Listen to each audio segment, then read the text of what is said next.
Hi, this is Krishangi presenting current affairs today. And first of all, happy Republic Day to all of you. And this is the day when the Constitution of India came into effect on 26 January 1950 and replaced Government of India Act 1935. तो मैं आपको यहाँ बता दूं कि Republic day पर हर साल president of India army personnels को गैलेंट्री अवार्ड यानी साहसिक अवार्ड प्रदान करते हैं और उन साहसिक अवार्ड्स के नाम हैं अशोक चक्र, कीर्ति चक्र और शौर्य चक्र। इसमें जो अशोक चक्र है ये इंडिया का highest peace time military award है, कीर्ति चक्र सेकंड हाईएस्ट और शौर्य चक्र third highest peace time gallantry award है और ये हर साल दिए जाते हैं। तो इस बार 2019 के लिए एक अशोक चक्र, 2 कीर्ति चक्र और 9 शौर्य चक्र प्रदान किए जाएंगे और इन्हें कौन देता है? इन्हें देते हैं प्रेसिडेंट ऑफ इंडिया। तो ये जो जानकारी थी शौर्य चक्र, कीर्ति चक्र, अशोक चक्र के बारे में, ये एग्जाम पॉइंट ऑफ व्यू से काफ़ी इंपॉर्टेंट है। जीके पोर्शन में इससे रिलेटेड क्वेश्चन कई बार रिपीट होते रहते हैं, तो इसलिए मैंने आपको यहाँ बता दिया क्योंकि आज रिपब्लिक डे भी था।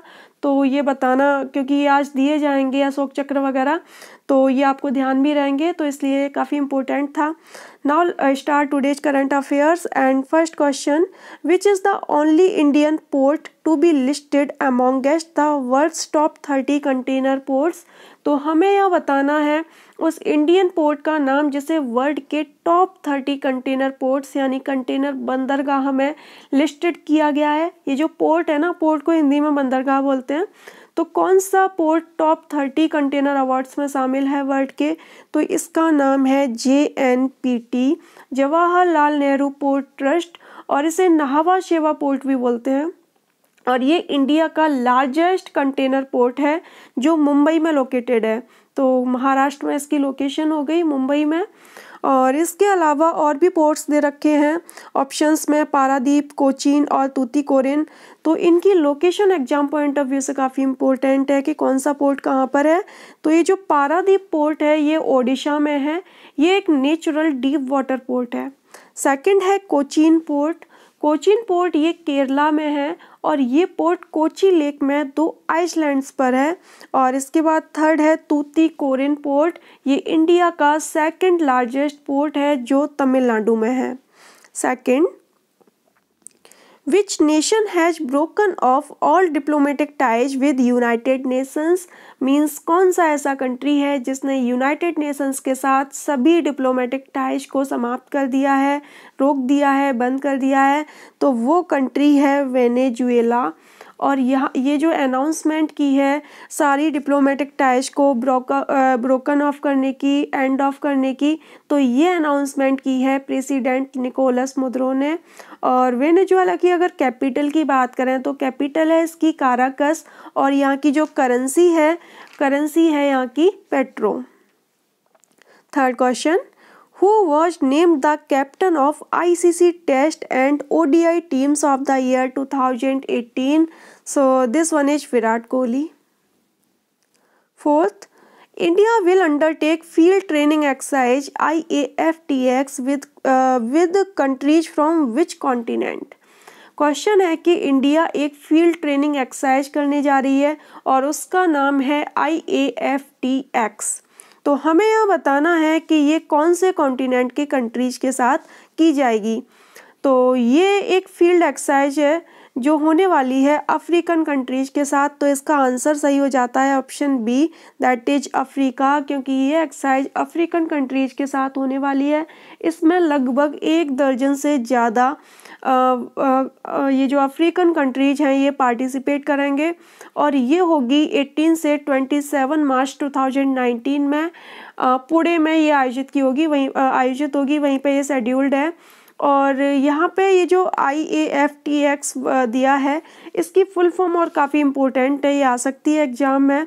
तो इसकी फुल फॉर्म है the Indian African field training exercise. Fifth question, which leader has been appointed as the AICC General Secretary for UP East? तो this one is Priyanka Gandhi Vadra. She is for UP East and for UP West Jyotiraditya Scindia, ये हैं UP waste के लिए और प्रियंका गांधी हैं UP east के लिए।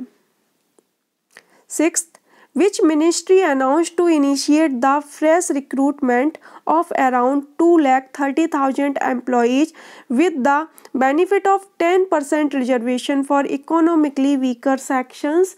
Means कौन सी मिनिस्ट्री है जिसने अनाउंस किया है कि वो लगभग 2,30,000 एम्प्लॉयज़ को रिक्रूट करेंगे जिसमें इकोनॉमिकली वीकर सेक्शंस को 10% रिजर्वेशन दिया जाएगा। कितना रिजर्वेशन है? 10%। तो उस मिनिस्ट्री का नाम है मिनिस्ट्री ऑफ रेलवेज और प्रेजेंट टाइम पे मिनिस्ट्री ऑफ रेलवे को हेड कर रहे हैं पीयूष गोयल।